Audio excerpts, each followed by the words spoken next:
اب وہ لفظ آپ کو بتا دوں، دعا، وہ دعا آپ کو بتا دیتا ہوں جو تراویح کی جماعت کھڑی تھی، فتاوی عالمگیری میں بھی ہے، نہج البلاغہ میں بھی ہے کہ مسجد کے پاس سے شیر خدا علی المرتضیٰ کرم اللہ وجہہ اپنے گزرے کوفہ سے، اور آپ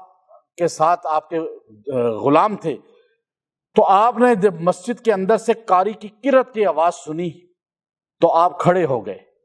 اور آسمان کی طرف ہاتھ اٹھا کر فرمایا اللہم نور قبر عمر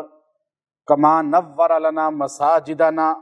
اے اللہ عمر کی قبر کو ایسے ہی روشن منور کر دے جیسے اس نے تراویح کے ساتھ ہماری مسجدوں کو منور کر دیا، مسجدوں میں رونقیں لگا دی۔ کہا عمر رضی اللہ تعالیٰ نے کافروں کو ہیبت پیدا ہو اسلام کی، مسلمان جمع ہو کے تراویح پڑھیں، پڑھیں، قرآن بھی محفوظ رہے گا،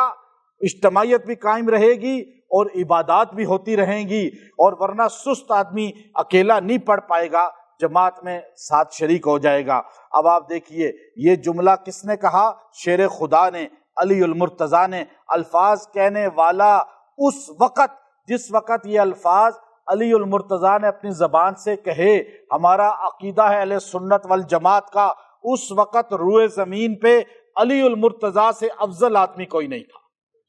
خلافت علی میں، دور علی میں ان سے افضل کوئی تھا کائنات میں؟